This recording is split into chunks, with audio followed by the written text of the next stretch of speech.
Selamat datang pelanggan Yanti yang berbahagia karena sudah mendapatkan Tobrut. Sekarang kita akan kembali lagi diperlihatkan dengan Xiao Yan yang pada saat ini sudah berada di bawah tanah. Lalu kelompok Xiao Yan pada saat ini dikepung oleh zombie yang tidak terhitung jumlahnya. Namun hal tersebut bukanlah permasalahan karena pada saat ini ada klon dewa asli. Klon dewa asli tanpa banyak basa-basi pada saat ini segera melesatkan tinjunya dan menghancurkan banyak zombie. Sementara itu Xiao Yan pada saat ini segera berteriak bahwa Xiao Yan berada di sini untuk membantu senior membuka segelnya. Oleh karena itu tolong bubarkan boneka mayat ini atau jika tidak Xiao Feng benar-benar akan menghancurkan semuanya untuknya. Setelah Xiao Yan selesai berbicara pada saat ini tidak ada pergerakan dan semua mayat benar-benar masih terus-menerus menyerang. Di sisi lain Lei Ji juga saat ini segera mulai berbicara. Lei Ji berkata bahwa Dong Haiwan pada saat ini benar-benar telah memecahkan 20% segel ini. Begitu selesai Lei Ji berbicara para boneka mayat ini seketika surut dan menghilang. Sesaat kemudian pada saat ini sebuah suara berat segera terdengar. Suara tersebut bertanya apakah ini adalah Lei Ji. Semua orang seketika memandang ke arah sepanjang suara tersebut berasal. Mereka melihat sesosok tubuh dengan tinggi kurang lebih 5 meter. Dibandingkan dengan tubuh manusia biasa sosok ini benar-benar tampak seperti raksasa. Sosoknya juga sama seperti Lei Ji pada saat sebelumnya ketika disegel. Rantai besi menembus semua tubuhnya dan kunci besi yang sangat tebal mengunci anggota tubuh masing-masing. Sosoknya pada saat ini tidak bergerak tidak seperti Lei Ji pada saat itu. Dirinya perlahan mengangkat kepalanya dan semua orang bisa melihat matanya yang bersinar merah. Sosok tersebut pada akhirnya segera kembali berbicara ke arah Lei Ji dengan suara yang terdengar melelahkan. Sosoknya bertanya apakah Lei Ji benar-benar berhasil lolos dari segel. Lei Ji tanpa banyak basa-basi segera berkata bahwa itu memang benar dan dirinya di sini untuk menyelamatkannya. Suara itu pun tiba-tiba meraung dengan penuh kebencian ketika mendengar perkataan Lei Ji. Sosoknya berteriak jika begitu permasalahannya mereka menunggu apa lagi. Xiao Yan pada saat ini sedikit mengerutkan kening dan menyadari ada sesuatu yang salah. Xiao Yan juga tidak segera mengambil tindakan dan Xiao Yan pada saat ini menoleh ke arah Lei Ji. Xiao Yan juga pada saat ini bisa melihat bahwa Lei Ji sepertinya merasakan ada sesuatu yang tidak beres dengan sosok Dong Haiwan. Lei Ji pada akhirnya mengerutkan kening dan bertanya mengapa aura dari Dong Haiwan begitu terburu nafsu. Mendengar hal tersebut Dong Haiwan pada saat ini kembali berteriak dengan marah ketika bertanya apakah Lei Ji datang ke sini untuk melihat sebuah lelucon. Jika Lei Ji datang ke sini hanya untuk meledeknya maka dirinya bisa segera pergi. Mendengar hal tersebut Xiao Yan pun menoleh sedikit kembali ke arah Lei Ji dan bertanya bukankah dirinya adalah teman Lei Ji. Lei Ji pun kembali mengerutkan kening dan masih menatap ke arah Dong Haiwan. Lei Ji lanjut bertanya apa yang pada saat ini terjadi kepada Dong Haiwan, mengapa ada begitu banyak kebencian di tubuhnya dan dirinya benar-benar telah kehilang sifat aslinya. Mendengar hal tersebut Dong Haiwan pada saat ini masih tidak menghargai perkataan Lei Ji dan kembali berteriak. Sosoknya berteriak agar mereka membebaskannya dan jika tidak maka mereka harus berhenti berbicara omong kosong di sini. Setelah perkataan tersebut terdengar pada saat ini Xiao Yan dengan pemikirannya menggerakkan klon dewa asli. Klon dewa asli melesat dengan tinju yang terkepal di samping pinggangnya. Sementara itu Xiao Yan pada saat ini menatap ke arah Lei Ji dan kembali berkata jika dirinya bukan teman maka dirinya harus dihabisi. Suara Xiao Yan yang tenang ini terdengar oleh Dong Haiwan yang akhirnya Dong Haiwan pun seketika tertawa terbahak-bahak. Matanya menjadi lebih merah dan sosok yang besar pada saat ini memelototi Xiao Yan. Setelah tertawa liar dirinya segera berkata bahwa hanya seorang dogat saja benar-benar berani menghabisinya. Bahkan meskipun dirinya disegel di sini dirinya pada saat ini akan bisa menghabisi mereka. Xiao Yan pada saat ini masih menatap tegas ke arah Lei Ji dan menunggu jawaban dari Lei Ji. Selama Lei Ji memberikan instruksi maka Xiao Yan akan segera melakukan tindakan. Namun Lei Ji tidak berbicara untuk waktu yang lama sementara klon dewa asli sudah mendekat. Tinju di pinggangnya siap untuk dilesatkan dan hanya menunggu tanggapan dari Lei Ji. Pada saat-saat kritis pada akhirnya Lei Ji segera tiba-tiba berteriak meminta Xiao Yan untuk menunggu, tetapi tinju dari klon dewa asli pada saat ini benar-benar telah dilesatkan. Beruntung Xiao Yan dengan cepat menggerakkan pemikirannya dan segera menggeser posisi dari tinju. Pukulan ini pada akhirnya melesat melewati kepala dari Dong Haiwan. Ledakan besar pada akhirnya segera terjadi bersamaan dengan suara pecahnya dinding batu yang terdengar. Seluruh tanah seketika bergetar dan pukulan kuat ini sepertinya benar-benar menakuti Dong Haiwan. Dong Haiwan pun memandang ke arah klon dewa asli dengan mata merahnya dan tanpa sadar bergumam bahwa ini adalah kekuatan seorang keabadian. Sementara itu di sisi lain Lei Ji pada saat ini segera menjelaskan kepada Xiao Yan. Lei Ji berkata seharusnya bersamaan dengan dirinya yang disegel dan ditahan pemikirannya juga telah dimusnahkan. Xiao Yan pada saat ini sedikit terdiam, sementara Lei Ji pada saat ini masih memandang ke arah Dong Haiwan. Lei Ji lanjut berkata bahwa seharusnya dirinya bisa kembali normal setelah segelnya dilepaskan. Lei Ji pada saat ini sedikit mengerutkan kening karena semua ini tentu saja hanya tebakan dari Lei Ji. Lei Ji pada saat ini hanya tidak ingin melihat teman lamanya mati seperti ini. Sementara itu di sisi lain pada saat ini mata merah dari Dong Haiwan tiba-tiba menjadi lebih cerah, matanya tertuju kepada Lei Ji dan pada saat ini dirinya segera memanggil Lei Ji dengan sebutan jijik kecil. Pria Mako setinggi 5 meter ini tiba-tiba mengeluarkan suara yang sangat tidak sesuai dengan tubuhnya. Sosoknya lanjut berkata ternyata jijik kecil masih hidup. Di sisi lain pada saat ini ada dua rona merah di wajah cantik Lei Ji ketika mendengar panggilan tersebut. Lei Ji pun lanjut berkata bahwa nama panggilan ini sungguh menyebalkan. Mendengar apa yang dikatakan oleh Lei Ji pada saat ini sosok Dong Haiwan menatap ke arah kelompok Xiao Yan. Pria itu pun tiba-tiba tersenyum dan melihat hal ini Xiao Yan memiliki firasat buruk. Sementara itu di sisi lain pada saat ini Lei Ji segera kembali berkata bahwa Dong Haiwan benar-benar telah membentak Lei Ji. Dong Haiwan pada akhirnya dengan penuh penyesalan segera berkata bahwa dirinya benar-benar meminta maaf. Dirinya sudah berada di sini terlalu lama oleh karena itu iblis batin yang telah lahir. Dirinya sudah lama tidak terbangun dan semua ini benar-benar sungguh sangat sial. Terlebih lagi setengah dari sumber energi di tubuhnya juga pada saat ini benar-benar telah menghilang. Di sisi lain Lei Ji pada saat ini masih merasa sedikit kesal terhadap Dong Haiwan. Lei Ji lanjut berkata bahwa Dong Haiwan pada saat ini harus meminta maaf kepada Lei Ji. Dirinya juga harus melakukan sesuatu sebagai sebuah tanda permintaan maaf. Dong Haiwan pada saat ini tersenyum masam dan berkata bahwa semuanya sungguh sangat disayangkan. Dirinya disegel di sini dan jika tidak maka dirinya akan bisa terus-menerus menggendong Lei Ji di punggungnya dan berjalan-jalan ke seluruh dunia seperti sebelumnya. Mendengar hal tersebut Lei Ji pun sedikit terkenang masa lalu dan pada saat ini segera berkata bahwa itu adalah kesepakatan. Dong Haiwan pun pada saat ini melihat ke arah Lei Ji yang tidak terlihat sedang bercanda. Namun saat ini dirinya menyadari sesuatu hingga pada akhirnya mulai segera berbicara. Sosoknya berkata apakah Lei Ji benar-benar dapat memecahkan batasan segel ini? Ada 3 segel spiritual di sini dan dirinya ingat bahwa Lei Ji tidak pandai dalam teknik penyegelan formasi. Mendengar hal tersebut Lei Ji pada saat ini tidak menjawab tetapi menatap ke arah Xiao Yan. Dong Haiwan juga menyadari maksud Lei Ji dan segera memandang ke arah Xiao Yan. Tiba-tiba Dong Haiwan memiliki ekspresi keraguan di wajahnya dan bertanya apakah ini adalah Dogat bintang 4. Lei Ji pada akhirnya segera berkata bahwa dirinya adalah sosok yang mulia. Kata-kata Lei Ji ini hampir membuat Dong Haiwan seketika ternganga dan tanpa sadar menggumamkan nama yang mulia.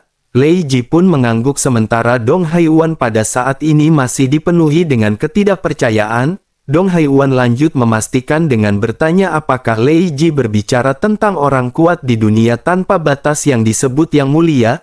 Lei Ji pun mengangguk dengan serius membuat Dong Haiwan pada saat ini menatap ke arah Xiao Yan dengan semakin tajam. Pada akhirnya dengan sedikit tergagap Dong Haiwan segera berkata bahwa jelas-jelas orang ini hanyalah seorang Dogat bintang 4. Lei Ji pada akhirnya menghela nafas dan kembali menjelaskan bahwa tepatnya orang ini adalah reinkarnasi yang mulia. Mendengar penjelasan Lei Ji ini barulah Dong Haiyuan seketika mengerti sesuatu. Matanya pada saat ini menatap ke arah Xiao Yan dengan dipenuhi rasa kagum. Adapun kekuatan Xiao Yan yang hanya seorang dogat bintang 4 tampaknya tidak penting lagi. Memiliki gelar sebagai reinkarnasi yang mulia itu benar-benar sudah sesuatu yang sangat menakjubkan. Sementara itu di sisi lain Xiao Yan pada akhirnya segera memerintahkan tahanan spiritual untuk bertindak. Tahanan spiritual yang telah berubah menjadi seukuran kepalan tangan dan berada di atas bahu dari klon dewa asli pun seketika bergerak. Hanya dalam waktu singkat pada saat ini sosok Dong Haiyuan telah kembali mendapatkan kebebasannya. Namun pada saat dirinya bebas tiba-tiba Dong Haiyuan melesatkan tinjunya ke arah Lei Ji dan Xiao Yan. Pukulan ini sangat cepat dan tanpa peringatan apapun membuat Lei Ji pada saat ini terkejut. Lei Ji pun segera dengan refleks memblokir di depan tubuh Xiao Yan. Namun kekuatan Lei Ji pada saat ini benar-benar telah habis dan dirinya sudah tidak lagi memiliki kekuatan keabadian. Dengan begitu maka sosok Lei Ji pada saat ini terlempar dan menghantam dinding batu. Lei Ji seketika memuntahkan seteguk besar cairan merah sementara Dong Haiyuan pada saat ini kembali bergegas ke arah Xiao Yan. Tubuh klon dewa asli juga pada saat ini segera bergegas memblokir pergerakannya. Namun pada saat ini tiba-tiba mata dari Dong Haiyuan berubah menjadi berwarna biru. Cahaya biru ini seketika membuat Dong Haiyuan tertegun sejenak. Sosoknya memandang ke arah Xiao Yan dan klon dewa asli dan pada saat ini dirinya sedikit tersenyum. Suaranya pada saat ini seketika terdengar bersamaan dengan energi jahat yang melonjak. Sosoknya berkata bahwa dewa asli dan yang mulia benar-benar telah hidup kembali. Hal ini benar-benar sungguh sangat sulit untuk bisa dipercaya. Klon dewa asli pada saat ini sedikit terkejut dan bertanya siapakah sosok tersebut. Senyum jahat seketika muncul di sudut mulut Dong Haiyuan. Dong Haiyuan juga seketika dipenuhi dengan kejutan dan menatap ke arah klon dewa asli. Sosoknya pada saat ini lanjut bertanya mengapa dirinya tidak mengenali Dong Haiyuan. Ada yang salah dengan auranya dan mungkinkah dirinya bukan dirinya yang seperti dahulu. Setelah selesai berbicara Dong Haiyuan segera melirik ke arah Xiao Yan. Sosoknya lanjut berkata bahwa sepertinya tubuhnya benar-benar telah diambil darinya. Perkataan dari Dong Haiyuan pada saat ini membuat Xiao Yan benar-benar sedikit terguncang. Sementara itu klon dewa asli kembali berbicara ketika bertanya siapakah sosok ini. Dong Haiyuan pada saat ini masih tersenyum dan berkata bahwa itu memang benar. Dirinya juga tidak pernah menyangka bahwa hari ini akan tiba. Adapun siapa dirinya mereka akan segera mengetahuinya. Sebaiknya mereka jangan mati lagi seperti dahulu dan menunggu kedatangannya. Setelah selesai berbicara pada saat ini cahaya biru di mata Dong Haiyuan pun segera menghilang. Dong Haiyuan juga segera kehilangan semua kekuatannya dan jatuh setengah berlutut di tanah. Sosoknya dengan terengah-engah pada saat ini segera bergumam sungguh sangat sial karena dirinya masih bisa dikendalikan. Tampaknya pada saat ini Dong Haiyuan juga menyadari semua yang baru saja terjadi. Setelah pulih Dong Haiyuan pada akhirnya buru-buru berlari untuk memeriksa kondisi dari Lei Ji. Lei Ji yang sedikit lemah pada saat ini segera menamparkan Dong Haiyuan dan menatapnya dengan ekspresi jijik. Sementara itu Dong Haiyuan dengan penuh penyesalan segera meminta maaf kepada Lei Ji. Dong Haiyuan berkata agar Lei Ji mendengarkan penjelasannya. Dirinya baru saja dikendalikan oleh seseorang dan bukan dirinya yang memukul Lei Ji. Mendengar hal tersebut Lei Ji pada saat ini sedikit termenung. Lei Ji sepertinya mengetahui apa yang pada saat sebelumnya dialami oleh Dong Haiyuan. Lei Ji pun segera bertanya mengapa hal itu bisa terjadi padahal sudah lama sekali. Apakah pada saat ini sosok tersebut masih ada di tubuhnya? Dong Haiyuan pun sedikit mengangguk sementara Xiao Yan pada saat ini segera datang dan memberikan beberapa ramuan penyembuh untuk Lei Ji. Setelah itu Xiao Yan pun memandang ke arah Dong Haiyuan dan mulai bertanya. Percakapan singkat sebelum-sebelumnya sudah cukup untuk mengejutkan Xiao Yan dan Xiao Yan pada saat ini benar-benar penasaran. Sosok sebelumnya benar-benar tahu sekilas mengenai klon dewa asli yang tubuhnya telah diambil. Jika begitu permasalahannya maka sosok ini sangat jelas bukan orang biasa. Xiao Yan segera bertanya kepada Dong Haiyuan apakah dirinya tahu siapakah sosok sebelumnya. Dong Haiyuan pun menghela nafas dan berkata bahwa mereka adalah orang-orang dari Bintang Yulan. Mendengar nama ini untuk pertama kalinya Xiao Yan seketika mengerutkan kening dan menggumamkan nama Bintang Yulan. Sementara itu Dong Haiyuan pada saat ini lanjut berkata bahwa mereka adalah musuh dari dunia tanpa batas ini. Mereka telah merampas semua sumber daya dari dunia tanpa batas. Mereka datang dari dunia lain dan mereka mengandalkan penjarahan sumber daya dari dunia lain untuk mendapatkan pasokan.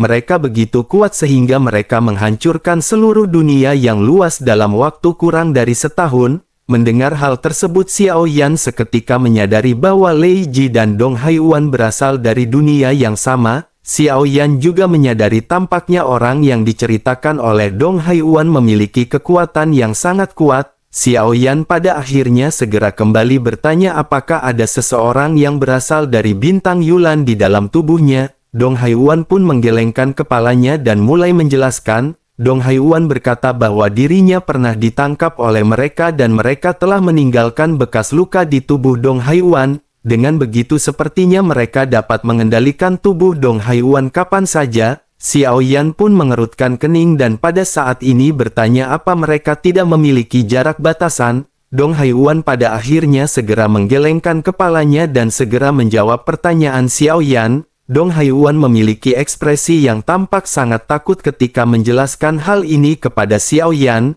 Dong Haiyuan berkata bahwa mereka lebih kuat daripada yang dibayangkan. Jika Xiao Yan adalah reinkarnasi dari Yang Mulia sepertinya Xiao Yan tentu mengetahui hal tersebut. Xiao Yan pada saat ini menggelengkan kepalanya dan lanjut berkata bahwa Xiao Yan tidak memiliki banyak kenangan tentang kehidupannya sebelumnya. Oleh karena itu dirinya pada saat ini ingin tahu apakah mereka lebih kuat daripada kehidupan Yang Mulia sebelumnya. Dong Haiyuan pun tersenyum dan lanjut berkata bahwa Yang Mulia memang sangat kuat di kehidupan sebelumnya. Tetapi ada juga dua orang kuat yang berasal dari dunia Dong Haiyuan berasal. Kekuatan mereka juga sekuat Yang Mulia dan meskipun begitu dunia milik mereka ini benar-benar masih rentan dan benar-benar dihabisi. Mendengar apa yang dijelaskan oleh Dong Haiyuan Xiao Yan pada saat ini merasa sedikit merinding. Xiao Yan tidak bisa mengetahui seberapa kuatnya Yang Mulia pada saat itu. Namun kata-kata Dong Haiyuan ini benar-benar menggambarkan bahwa orang-orang yang menyerang begitu kuat. Namun meskipun begitu Xiao Yan pada saat ini bingung. Xiao Yan berpikir jika dunia tempat Dong Chang berasal memiliki kekuatan dua orang yang setara dengan Yang Mulia. Mengapa dunia mereka yang dihancurkan dan bukan dunia tempat Yang Mulia berasal? Xiao Yan pada akhirnya bertanya jika begitu permasalahannya mengapa dunia tempat Dong Haiyuan berasal yang dihancurkan. Mendengar hal tersebut Dong Haiyuan pada saat ini menggelengkan kepalanya.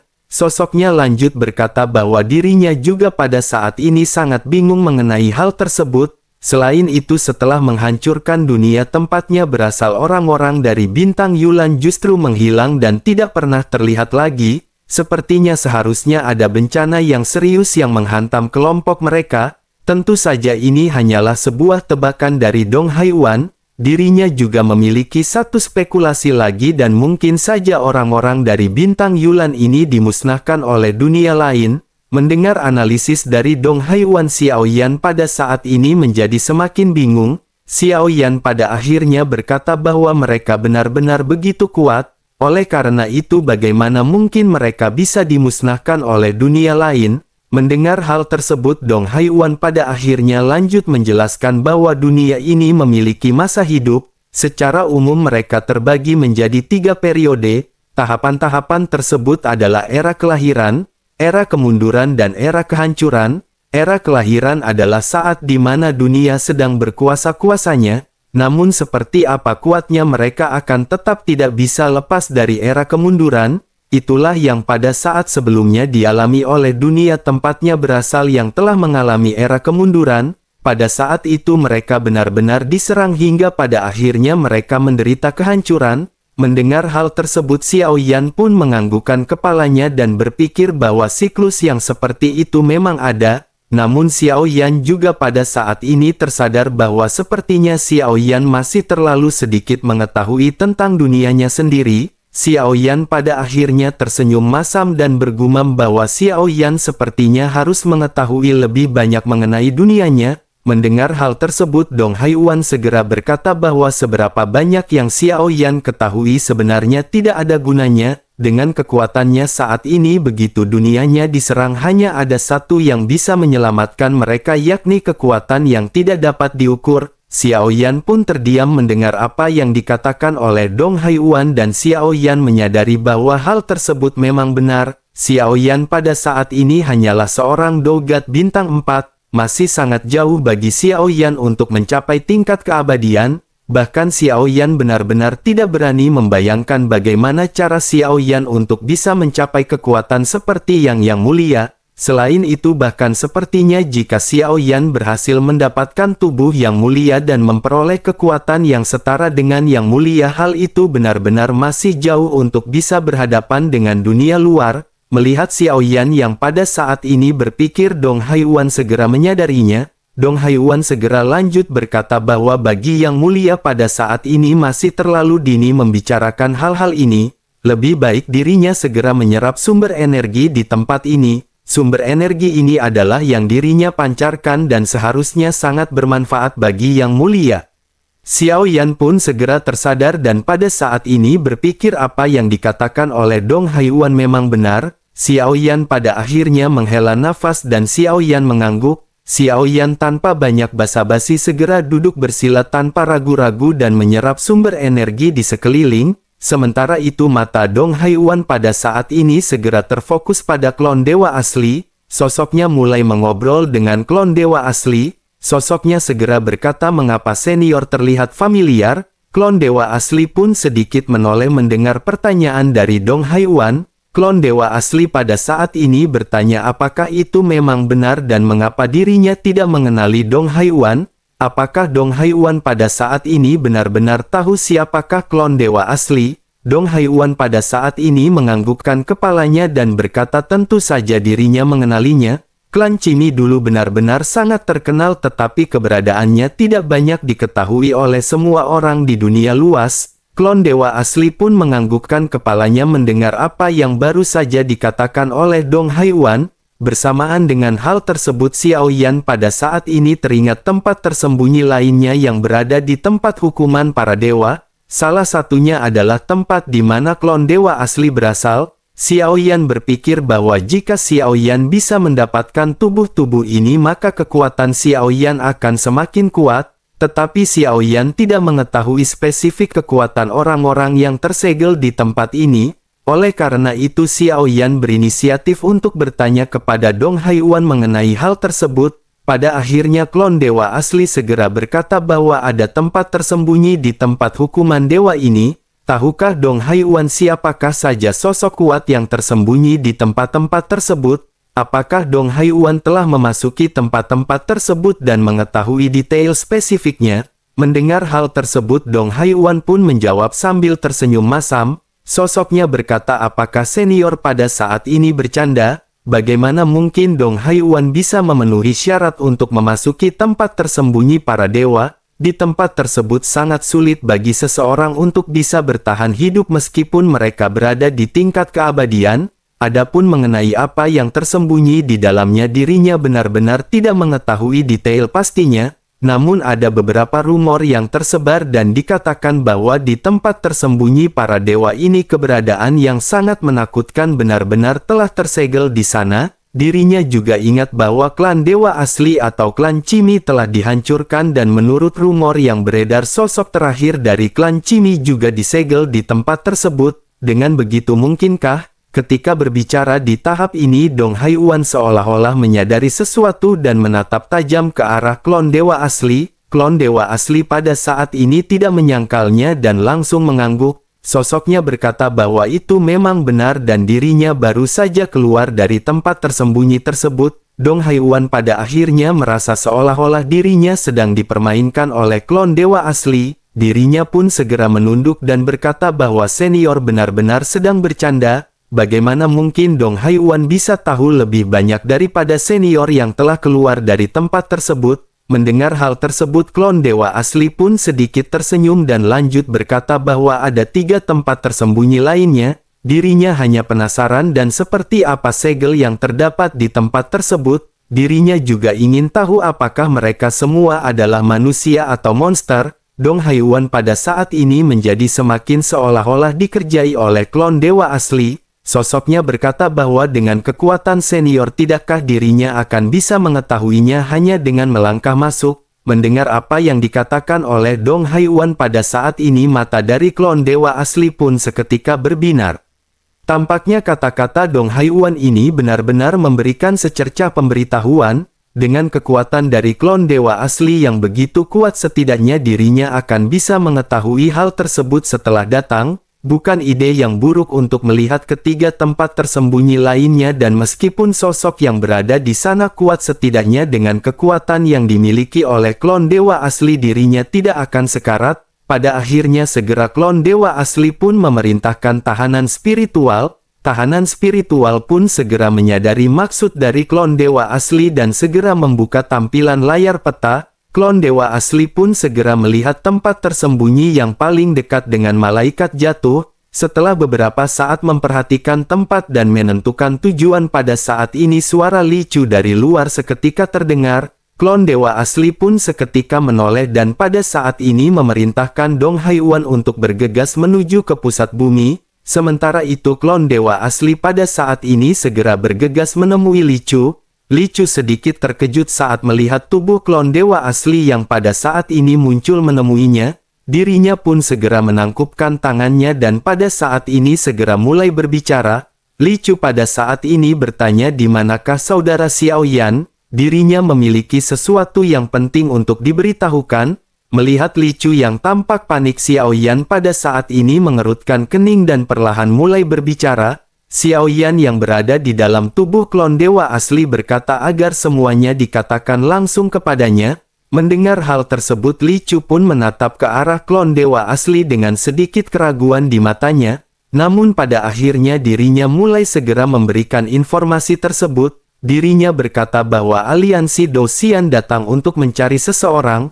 Mereka datang dengan membawa kekuatan dan dirinya khawatir mereka datang dengan niat buruk. Mereka juga sudah berada dalam perjalanan menuju ke malaikat jatuh. Dengan bantuan dari kekuatan formasi mereka dapat mencapai malaikat jatuh dalam waktu kurang dari 10 hari. Oleh karena itu dirinya ingin memberitahu saudara Xiao Yan bahwa masih belum terlambat untuk meninggalkan bintang ini. Terlebih lagi ada 3 orang di aliansi Dosian yang datang kali ini. Salah seorang di antara mereka merupakan seorang Dogat bintang 7 dan kemungkinan besar dirinya berada di tahap menengah Dogat bintang 7. Mendengar hal tersebut, klon dewa asli pada saat ini memandang ke arah Li Chu dengan tenang. Sosoknya berkata, apakah itu adalah benar-benar Dogat bintang 7? Jika begitu permasalahannya, bukankah Li Chu bisa menghadapinya? Ataukah mungkin kekuatan sebenarnya dari Li Chu tidak sebaik Dogat bintang 7 yang datang ini? Li Chu pun tersenyum pahit dan menjawab bahwa Dogat di tempat hukuman para dewa ini memiliki sumber daya yang sangat sedikit. Oleh karena itu meskipun dirinya adalah Dogat bintang 7, bagaimana mungkin dirinya bisa dibandingkan dengan Dogat bintang 7 dari aliansi Dosian? Bahkan mungkin origin ki miliknya tidak akan sebanding jika dibandingkan dengan Dogat bintang 6 di aliansi Dosian. Kesenjangan sumber daya origin ki ini benar-benar tidak dapat diperbaiki. Xiao Yan pun menganggukkan kepalanya sebelum akhirnya bertanya berapa banyakkah bintang yang berada di lautan bintang seorang tahap menengah Dogat bintang 7. Li Chu pun segera berkata bahwa perkiraan konservatifnya setidaknya berada di tingkat 50 juta. Mendengar hal ini Xiao Yan merasa sedikit terkejut karena jumlah ini benar-benar sangat jauh. Xiao Yan pada saat ini hanya memiliki total 250.000 bintang di lautan bintang miliknya. Oleh karena itu jumlah ini benar-benar sangat mengejutkan dan Xiao Yan tidak tahu kapankah Xiao Yan akan bisa mencapai jumlah tersebut. Xiao Yan pada akhirnya menghela nafas sementara klon dewa asli pada saat ini segera kembali menatap ke arah Li Chu. Sosoknya lanjut berkata, apakah yang orang-orang ini inginkan? apakah pada saat ini Li Chu juga berada di sini untuk membawa Xiao Feng pergi? Li Chu menggelengkan kepalanya dan menjawab bahwa dirinya tidak memiliki hak untuk ikut campur. Aliansi Douxian ada di sini dan ingin menangkap Xiao Feng. Dirinya benar-benar tidak memiliki hak untuk mengurus mengenai hal tersebut. Dirinya pada saat ini hanya ingin memperingatkan saudara Xiao Feng agar keselamatannya tidak terancam. Mendengar hal tersebut pada akhirnya klon dewa asli mengangguk dengan lembut. Sosoknya segera mengucapkan terima kasih kepada Li Chu karena telah memperingatkannya. Jika begitu permasalahannya karena dirinya telah mengetahui permasalahan ini maka dirinya akan memberitahu Xiao Feng sesegera mungkin. Setelah selesai berbicara pada akhirnya kedua belah pihak segera berpamitan dan klon dewa asli kembali bergegas turun. Sosoknya pada saat ini bergumam bahwa Dogat Bintang 7 sepertinya akan bisa dihadapi oleh Dong Haiwan. Sosoknya segera berkata kepada Dong Haiwan apakah menurut Dong Haiwan masalah besar atau tidak ketika dirinya berhadapan dengan Dogat Bintang 7. Dong Haiwan pun tersenyum dan berkata agar senior jangan khawatir dan bisa menyerahkan semuanya kepadanya. Dong Haiwan secara alami mengerti maksud kata-kata dari Xiao Yan. Setelah mengatakan hal tersebut pada akhirnya Dong Haiwan segera pergi dan melayang di udara di atas lubang hitam. Sosok Dong Haiwan pada saat ini bertemu dengan Li Chu dan Li Chu pada saat ini sedikit terkejut dengan kemunculan Dong Haiwan. Sementara itu Dong Haiwan pada saat ini memandang ke arah celah gunung lubang hitam dan bergumam bahwa semuanya benar-benar sungguh sangat sial. Untuk menghancurkan ketiga segel roh ini dirinya telah menyebarkan lebih dari 1 miliar bintang origin Qi. Mendengar hal tersebut Li Chu pada saat ini benar-benar terkejut karena jumlah tersebut sangat menakjubkan. Li Chu juga pada saat ini merasa kagum ketika melihat kemunculan dari Dong Haiwan. Li Chu pada akhirnya tanpa sadar menggumamkan nama Dong Haiwan dan Dong Haiwan seketika menoleh. Dong Haiwan tersenyum lembut dan berkata bahwa dirinya tidak pernah berpikir ada seseorang yang akan mengingatnya. Li Chu pada akhirnya sedikit tersanjung mendengar hal tersebut dan berkata tentu saja dirinya mengingatnya. Ada banyak rumor di dunia yang luas ini tetapi banyak orang yang bisa dikenal di zaman kuno. Hanya mereka yang kuatlah yang bisa dikenal oleh semua orang dan salah satunya adalah Tuan Dong Haiwan. Dong Haiwan pun sedikit tersenyum sebelum akhirnya Dong Haiwan segera menghela nafas. Dong Haiwan pun melihat sekeliling dan berkata bahwa segel sialan ini benar-benar tidak seperti dahulu. Bersamaan dengan hal tersebut Dong Haiwan juga pada saat ini melihat banyak kehancuran dan banyak orang yang sedang terluka. Dong Haiwan pada saat ini dengan murah hati segera menyebarkan 1 juta origin Qi kepada mereka. Aoki dan yang lainnya yang pada saat ini sedang memulihkan diri benar-benar terkejut dengan origin Qi yang disebarkan ini. Mereka benar-benar terkejut karena waktu dari letusan sumber energi ini masih berjarak beberapa dekade. Namun pada saat ini sudah ada sumber energi yang sangat kuat yang bisa diserap oleh semua orang. Pada akhirnya mereka tanpa banyak basa-basi segera menyerap sumber origin Qi ini untuk melakukan pemulihan. Dengan origin Qi yang berlimpah ini kekuatan penyembuhan mereka juga pada akhirnya meningkat 2 kali lipat. Namun meskipun begitu mereka tidak tahu bahwa sumber origin Qi ini diberikan secara cuma-cuma oleh Dong Haiwan. Sementara itu Dong Haiwan pada saat ini menghela nafas sebelum akhirnya segera kembali berfokus pada tugasnya. Dong Haiwan pada saat ini menunggu kedatangan orang-orang dari aliansi Douxian. Sambil menunggu dan nyebat jarum super Dong Haiwan sedikit berbincang-bincang dengan Li Chu dan melakukan kegiatan lainnya seperti bermain gateng.